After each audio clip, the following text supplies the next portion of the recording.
Welcome to e-PG पाठशाला। E-PG पाठशालायाः कृते सर्वेभ्यः सर्वाभ्यः स्वागतं सुस्वागतं च व्याहरामि। अहं प्रोफेसर किशोरचंद्र पाढ़ी। इदं प्रथमं पत्रं भवति। ग्रन्थस्य नाम लघुशब्देन्दुशेखरः। लघुशब्देन्दुशेखरग्रन्थस्य संज्ञाप्रकरणस्य सूत्रं भवति हलन्त्यम्। हलन्त्यम् इति सूत्रं समाश्रित्य व्याख्यानं करिष्यते। अस्य पाठस्य मुख्यांशाः भवन्ति। सूत्रार्थः हलन्त्यम् आदिरन्त्येन सहेता इति अनयोः अनन्याश्रयदोषः। दीक्षितमते अनन्याश्रयदोषपरिहारोपायः। नागेशमते अनन्याश्रयदोषपरिहारोपायः। भाष्यकारस्य मते अनन्याश्रयदोषपरिहारोपायः। अधुना हलन्त्यम् इति सूत्रस्य व्याख्यानात् प्राक् उपक्रमः प्रस्तूयते। हलन्त्यम् इति सूत्रं पाणिनीय अष्टाध्यायी ग्रन्थे एकवारं पठितम्। प्रथमाध्यायस्य तृतीयपादस्य तृतीयं सूत्रम् इदम्। परन्तु सिद्धान्तकौमुद्यां भट्टोजीदीक्षितेन वारद्वयं सूत्रमिदं पठितम्। अनन्याश्रयदोषवारणाय हलन्त्यं सूत्रम् आवर्त्य व्याख्यायते। पाणिनिः अर्थद्वयबोधकम् एकमेव सूत्रं तन्त्रेण पाठितवान्। तुल्यरूपत्वे सति अनेकार्थबोधकत्वं तन्त्रत्वं। तदुक्तं वाक्यपदीये आवृत्ति शक्तिहीनार्थे वाक्ये सकृदपि श्रुते लिंगाद्वा तंत्रधर्मात् विभागो व्यवतिष्ठते। एवं प्रकारेण तंत्रस्य अर्थः वाक्यपदीये प्रदर्शितः। उदाहरणं यथा अख्याः भज्यन्तां भुज्यन्तां दिव्यन्ताम् इत्यत्र अख्यपदेन सकृतुच्चरितेन शकटांग कमलाख्य देवनशलाकानां बोधः तंत्रबलेन भवति। तथैव अत्रापि सकृत उच्चरितेन हलन्त्यम् इत्यनेन अर्थद्वयो विषयको बोधः तंत्रेण जायते। आवृत्त्या च बोधॄणाम् अर्थद्वयस्य बोधः बभूयते। प्रथमस्य हलन्त्यं सूत्रस्य अर्थो भवति हल सूत्रस्य अन्त्यम् इति स्यात्। अनेन हल सूत्रस्थस्य लकारस्य इत्संज्ञा भवति। ततः आदिरन्त्येन सहेता इति सूत्रेण हल संज्ञा अर्थात प्रत्याहारः सिद्ध्यति। उपदेशे अन्त्यं हल इत्स्यात् इति द्वितीय सूत्रस्य अर्थो भवति। अनेन सूत्रेण जस् तस् इत्यादिषु सकारस्य संज्ञा प्राप्नोति।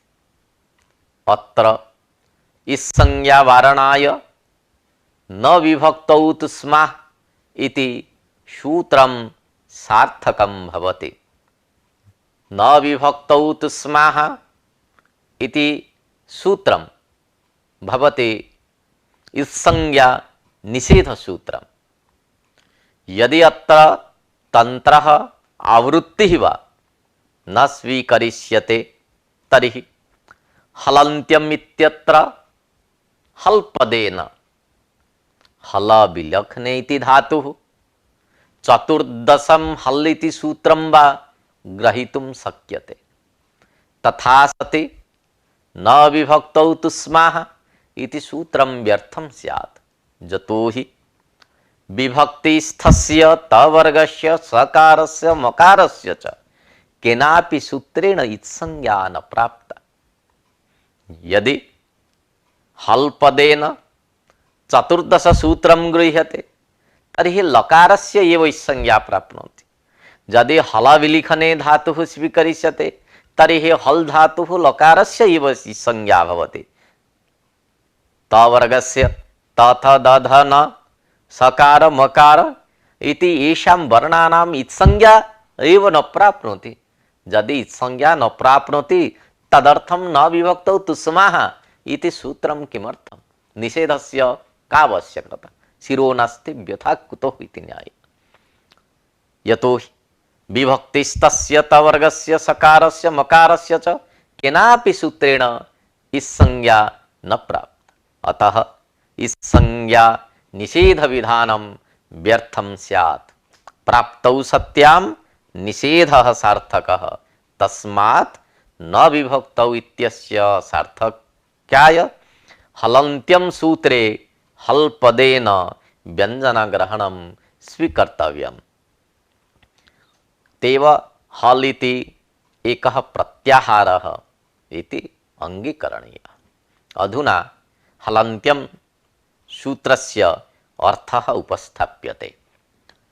प्रथमान्तम् एकं पदं सूत्रं हलि अन्त्यं हलन्त्यम् इति सप्तमी तत्पुरुष समासः सप्तमी संडेहि इति सूत्रे सप्तमी इति योग विभागं स्वीकृत्य सप्तम्यन्तेन पदेन साकं सुबन्तं समस्यते इति अर्थः करणीयः। एवञ्च सप्तमी संडेहि इति सूत्रेण सप्तमी तत्पुरुष समासः विधीयते। अथवा सहसुपा सूत्रेण सुप्सुपा समासः स्वीकरणीयः। उपदेशे अजनुनासिक इति सूत्रात् उपदेशे इति पदम् इत् पदं च अनुवर्तेते। अत्र सूत्रे हलन्त्यम् इति पदम् उद्देश्यम् इत् पदं विधेयम्। हलन्त्यम् इति संज्ञा सूत्रम्, हलन्त्यम् इति संज्ञी इति संज्ञा। अत्र हलन्त्यम् आदिरन्त्येन सहेता इति अनयोः अनन्याश्रय दोषः सर्वैः व्याख्याकारैः प्रदर्शितः। अस्य दोषस्य विषये अधुना चर्चा क्रियते। का नाम कः अनन्याश्रय दोषः? परस्पर अपेक्षत्वम् अनन्याश्रयत्वम्, स्वज्ञप्त्यधीन ज्ञप्तिकत्वम् अनन्याश्रयत्वम्। हलन्त्यम् इत्यत्र हल पदार्थ ज्ञानम् आदिरन्त्येन सहेता इति सूत्राधीनम्। हकारादि लान्त समुदाय घटक वर्णानां हल पदेन बोधः प्रत्याहार सिद्धिं विना न संभवति। प्रत्याहार निर्माणाय आदिरन्त्येन सहेता इत्यस्य वाक्यार्थबोधः अपेक्षते। वाक्यार्थबोधे पदार्थ उपस्थितिः कारणम् इति न्यायः वर्तते। आदिरन्त्येन सहेता सूत्रस्यार्थबोधः इत्पदशक्ति ज्ञानं विना न संभवति। इत्पदशक्ति ज्ञानं च हलन्त्यम् इति सूत्राधीनम्। अतः पदार्थस्य ज्ञानम् इत्पदार्थ ज्ञानाधीनम्, हल पदार्थस्य ज्ञानम् हल पदार्थ ज्ञानाधीनम्। अतः हल पदार्थस्य ज्ञानम् कथम संभवति यदि आदिरन्तेन सहेता इति सूत्रं न स्यात्। अतः परस्परं ज्ञानं परस्पर ज्ञानाधीनम्, अतः अनन्याश्रय दोषः आपतति। अनन्याश्रयाणि कार्याणि न भवन्ति, अनन्याश्रयाणि कार्याणि न प्रकल्प्यन्ते इति भाष्यकारेण निगदितम्। यत्र अनन्याश्रय दोषः भवति तत्र कार्यं न सिद्ध्यति।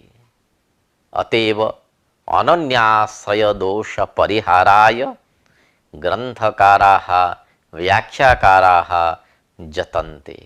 आदौ दीक्षितमते अनन्याश्रय दोष परिहार उपायः विविच्यते। अनन्याश्रय दोष वारणाय दीक्षितेन हलन्त्यं सूत्रस्य आवृत्तिः कृता। अर्थात हलन्त्यं हलन्त्यम् इति सूत्रद्वयं तेन पठितम्। हलिति यत् चतुर्दश सूत्रम् अन्तिमं सूत्रं वर्तते तत्र अन्त्यम् इत्स्यात् इति प्रथम सूत्रस्य अर्थ। अर्थात हल सूत्रस्य लकारस्य इत्संज्ञा अनेन प्रथमेन हलन्त्यं सूत्रेण विधीयते। अनेन सूत्रेण पदार्थ ज्ञानम इत पदार्थ ज्ञानम संजातम। ततः आदिरन्तेन सहेता इति सूत्रस्य अर्थबोधः संपद्यते। एवंच हल प्रत्याहारस्य निष्पत्तिः जाता। ततः हलन्त्यम् इति द्वितीय सूत्रस्य अर्थबोध जायते। द्वितीय सूत्रस्य अर्थबोध कथं भवेत्? द्वितीय सूत्रस्य कः अर्थः? उपदेशे अजनुनासिक इति सूत्रात् उपदेशे इति पदम् इत् इति पदम् अनुवर्तते। पदद्वयम् अत्र अनुवर्तते। तथा च द्वितीय सूत्रस्य अर्थो भवति उपदेशे अन्त्यं हल् इति स्यात्। अर्थात उपदेशावस्थायां विद्यमानम् अन्त्यं हल् नाम व्यञ्जनवर्णः इत्संज्ञकं स्यात् इति सूत्रार्थ निष्पन्नः। इत्थम् अनन्याश्रय दोषस्य परिहारो भवति इति नागेशस्य अभिमतम्। इति न इति दीक्षितस्य अभिमतम्। यद्यपि नागेशः लघुशब्देन्दुशेखरे अयं नागेशः लघुशब्देन्दुशेखरे आलोचयति, किन्तु एतत् दीक्षितस्य मतम्। नागेशमते अनन्याश्रय दोष परिहारः उपायः विवेच्यते। अनन्याश्रय दोष परिहाराय नागेशेन उपायत्रयं प्रदर्शितम्। एवंच तस्य प्रत्याख्यानम् अपि कृतम्। अन्ते भाष्यमतं समर्थितम्। नागेशः आदौ अनन्याश्रय दोष परिहाराय प्रथमम् उपायं प्रस्तौति। हजवरट् इति सूत्रात् आरभ्य हल् इति सूत्रं यावत् 10 सूत्राणि आवर्त्य शशर इति अन्तं समुदायम् उद्दिश्य अर्थात 9 सूत्राणि उद्दिश्य दशमेन आवर्तितेन हल् इति सूत्रेण हल् संज्ञा विधेया। अर्थात हयवरट् लण् इति 9 सूत्राणि उद्दिश्य हल् इति दशमं सूत्रं कृतम्। एवं च हल सूत्रेण हल संज्ञा विधेया इति नागेशस्य अभिप्राय। एकैकस्य आवर्तमानस्य क्रमवतां वर्णानां ज्ञाने उपयोगो भवति। अन्यस्य च आवर्तमानस्य संज्ञा संज्ञे भावे उपयोगः स्यात् इति भावः। अर्थात हयवरट सूत्रतः आरभ्य सससर पर्यन्तं पठितानां वर्णानां हल संज्ञा भवति। अतः आदिरन्तेन सहेता इति सूत्रं विना संज्ञिनः हल पदार्थस्य ज्ञानं सुलभम्। एवं च अनन्याश्रय दोषः न प्रसज्यते इति नागेशः कथयति। किन्तु अन्ते प्रथम उपायस्य प्रत्याख्यानं स्वयं नागेशः विदधाति। दशसूत्राणाम् आवृतौ महद्गौरवं प्रसज्येत हलन्त्यम् इति एकस्य सूत्रस्य आवृतौ हलन्त्यं हलन्त्यम् इति उक्ते लाघवं भवति। गौरवत्वात् समाधानमिदं न समीचीनम्। नागेशः अधुना द्वितीयम् उपायं प्रस्तौति। अनन्याश्रय निराकरणाय द्वितीयः उपायः नागेशेन उपस्थापितः। उपदेशे अजनुनासिक इत् एकम् इत्संज्ञा विधायकं सूत्रम् अष्टाध्यायी ग्रंथे वर्तते। अनेन सूत्रेण अज्वर्णानाम् इत्संज्ञा विधीयते। अयम् अज्वर्णः अन्त्ये तिष्ठतु आदौ वा भवतु, यदि अनुनासिकः स्यात् तर्हि तस्य इत्संज्ञा भवति। हलन्त्यम् इति द्वितीयम् इत्संज्ञा विधायकं सूत्रम् अस्ति। अनेन सूत्रेण अन्त्य हलवर्णानाम् इत्संज्ञा विधीयते।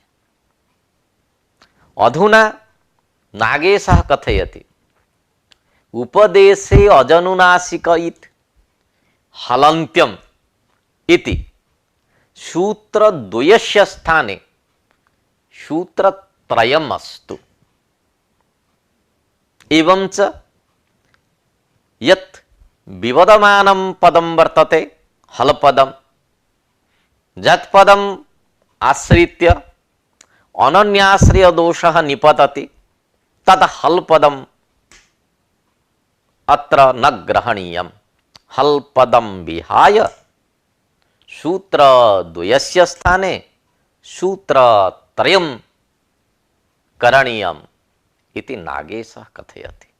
तद् यथा उपदेशे इदन्त्यम् इति प्रथमं सूत्रम्, अचीति द्वितीयं सूत्रम्, अनुनासिकः इति तृतीयं सूत्रम्।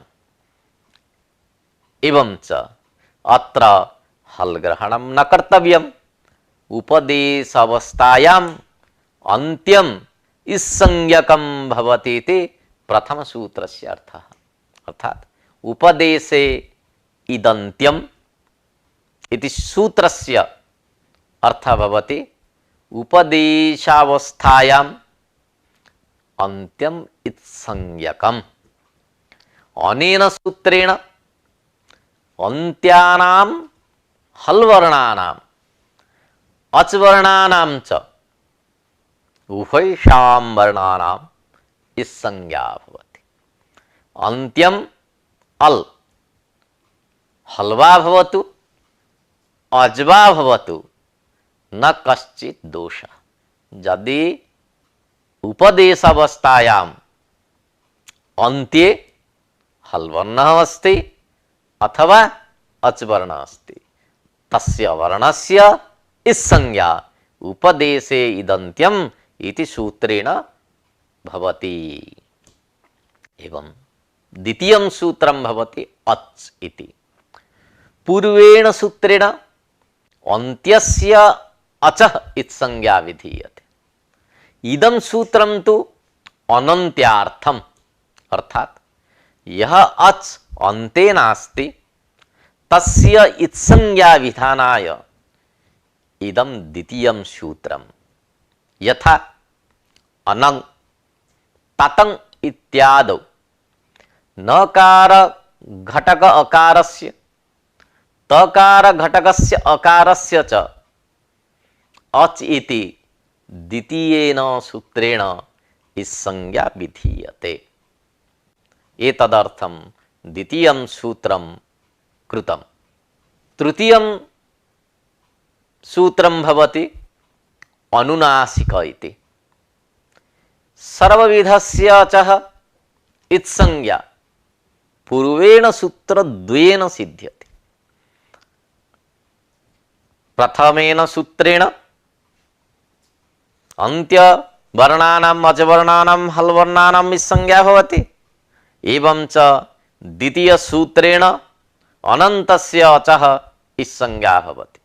तर्हि इदम् अनुनासिकः इति तृतीयं सूत्रं किमर्थम् इति जिज्ञासायां नियमार्थम् एतद् भवति इति नागेशः कथयति।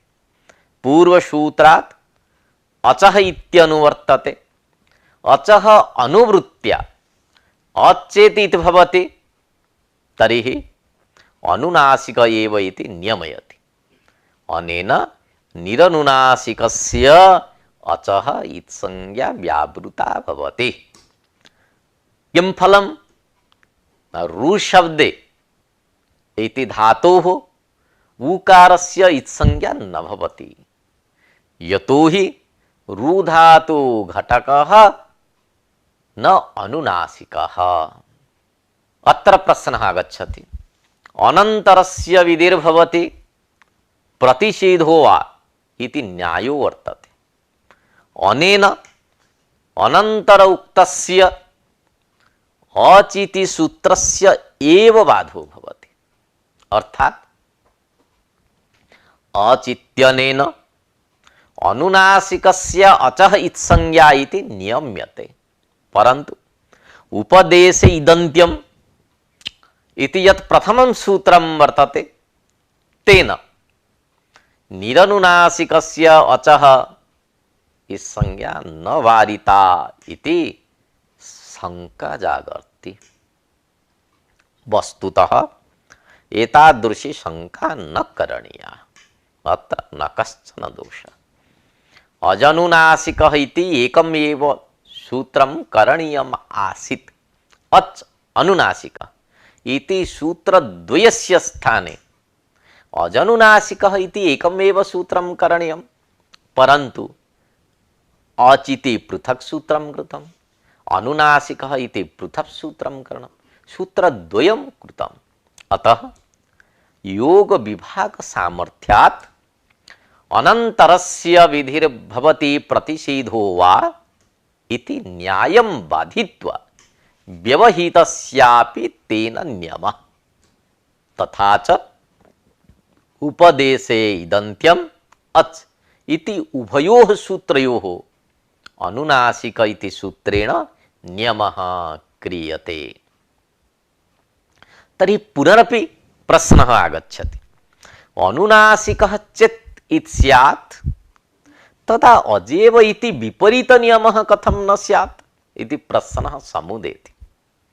यदि अनुनासिकः इति तृतीयं सूत्रं नियमार्थं भवति, नियमं करोति, तर्हि अनुनासिकः चेत् इति स्यात् तथा अजेव इति विपरीत नियमः अपि भवतु इति शंका।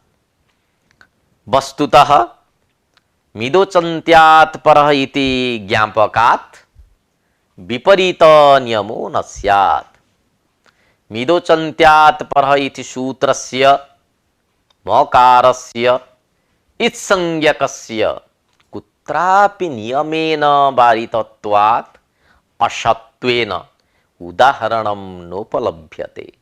अतः मिदोचन्त्यात् परः इति सूत्रम व्यर्थम स्यात् यतो हि मकारः अनुनासिकः मकारस्य अच्त्वाभावात् तस्य इत्संज्ञा न भविष्यति। मकार इत्संज्ञकः असंभवः। अतः मिदोचन्त्यात् परः इति सूत्रस्य उदाहरण अभावात् सूत्रम व्यर्थम स्यात्। अतः विपरीत नियमस्य कल्पना असंगता स्यात्। इत्थम् उपदेशे इदन्त्यम् अच् अनुनासिकः इति सूत्रत्रयकरणेन हल ग्रहणं नावश्यकम् अनन्याश्रयश्च न भवति। हल ग्रहणाभावात् लाघवम् अपि भवति। अतः सूत्रावृत्तिः नावश्यकी इति नागेशेन प्रतिपादितम्। अत्र सूत्रत्रयकरणे पारायणादौ अदृष्टहानिः स्यात् इति शंका।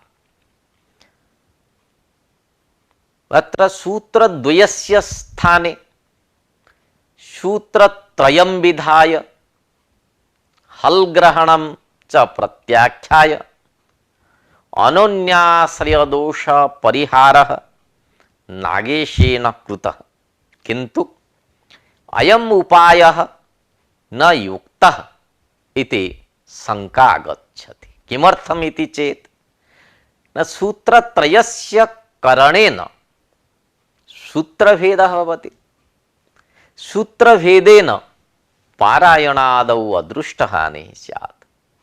पाणिनीय व्याकरणस्य वेदांगत्वात् वेदांग पारायणजन्यं पुण्यफलम् अस्य पारायणे प्राप्यते।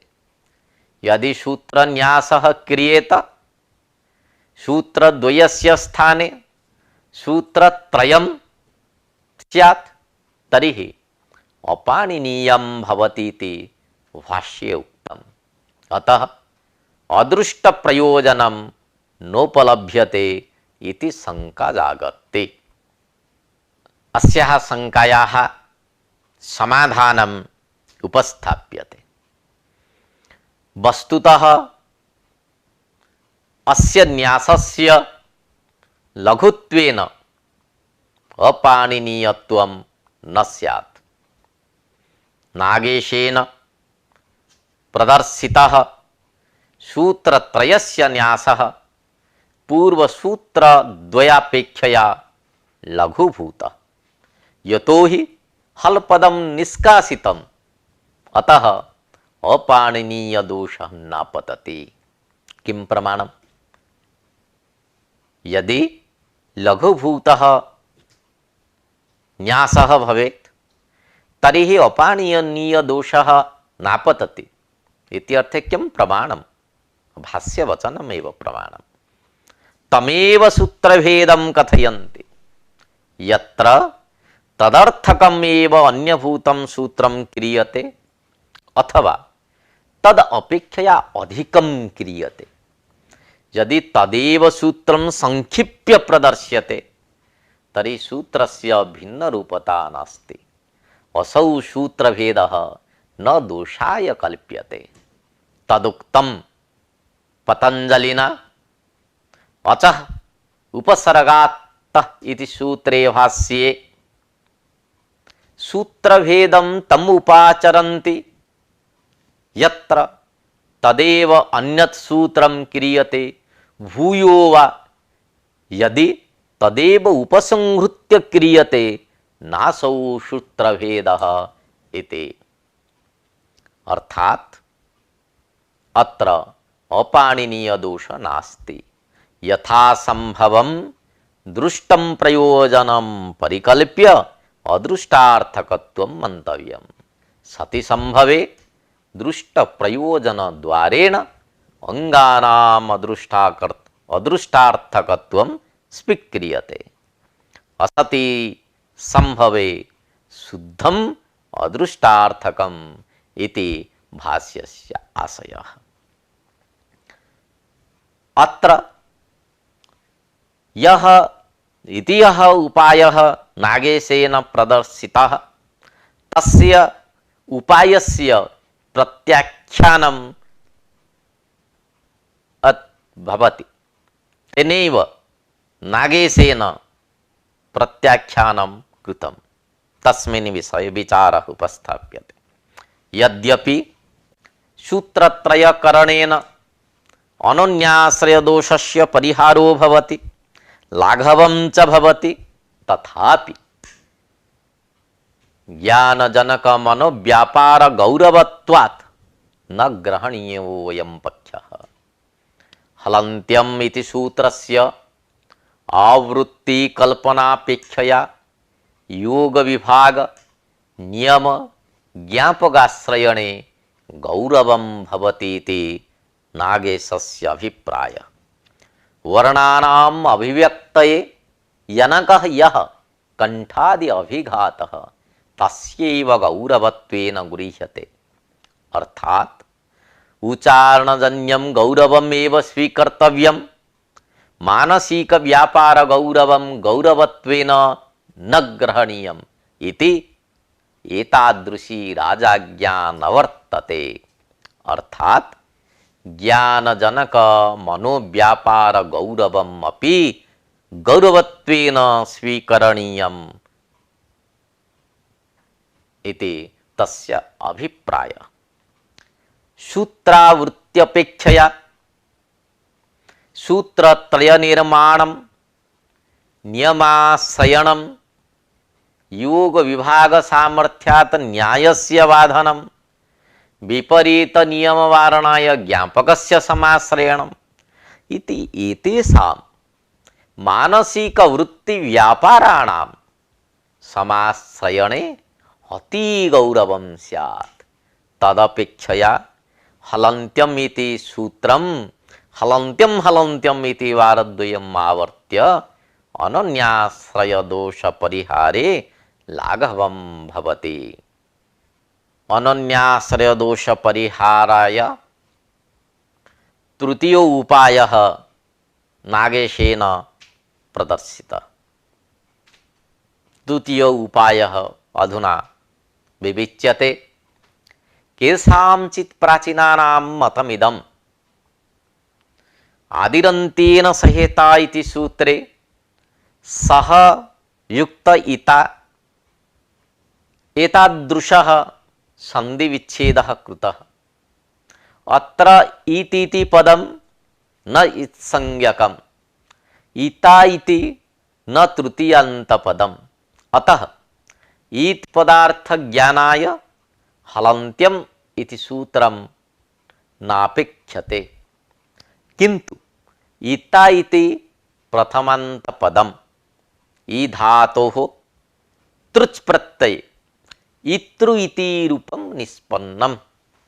इतृ शब्दस्य प्रथमा विभक्तौ एकवचने इता इति पदं सिद्धम्। इता इति प्रथमान्तपदम्। धातोः तृच् प्रत्यये आङ् उपसर्गेण सम्बन्धे उमङ्गश्च इति पररूपे सह इत्यनेन साकं समास प्रथमैकवचने सहेता इति रूपं सिद्धम्। सह नाम समम् आ समन्तात् इति बुद्धि विषयं गच्छति इति सहेता अर्थात मध्यमो वर्णः। अर्थात सहेता शब्दस्य अर्थो भवति मध्यमो वर्णः। अतः अनन्याश्रय दोषो न प्रसज्यते। अधुना तृतीय उपायस्य प्रत्याख्यानम् अपि नागेशेन क्रियते।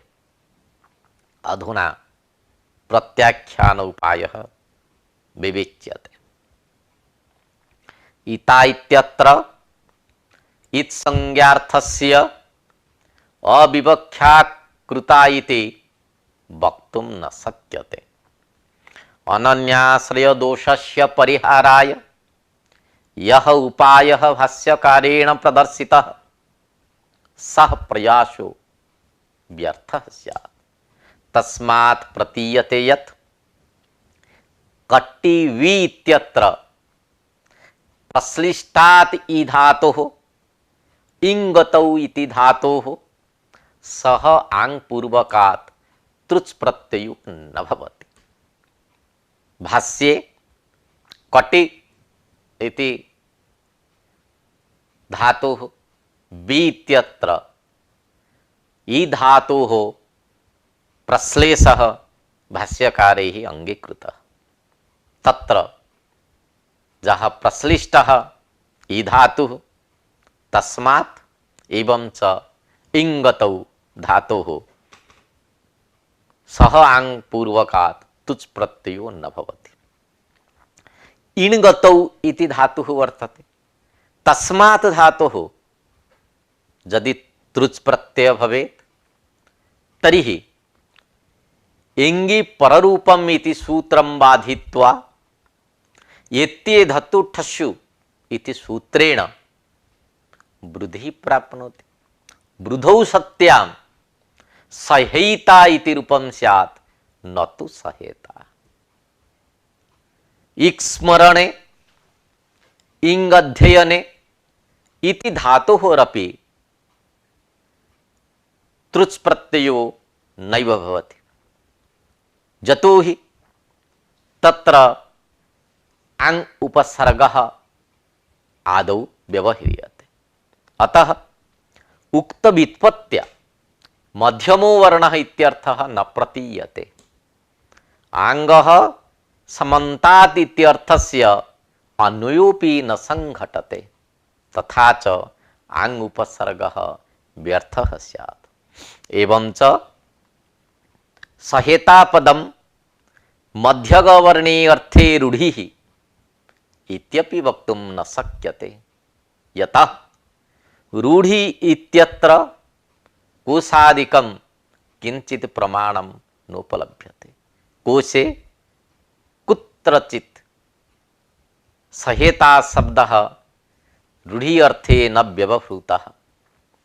अतः गत्यंतर अभावात् सूत्रावृत्त्या अनन्याश्रय दोषं परिहरति दीक्षितः इति नागेशः समाधत्ते। नागेशः उपाय त्रयं प्रदर्शितवान् एवं च तस्य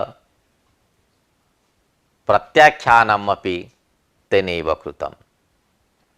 अधुना अनन्याश्रय दोष निराकरणे भाष्यमतम् आलोच्यते। भाष्ये अनन्याश्रयम् आशंक्य हलन्त्यम् इत्संज्ञं भवति लकारश्च इति भवति इति वक्तव्यम् इति उक्त्वा अन्ते एकशेष निर्देशात् वा सिद्धम् इति उक्तं पतंजलिना।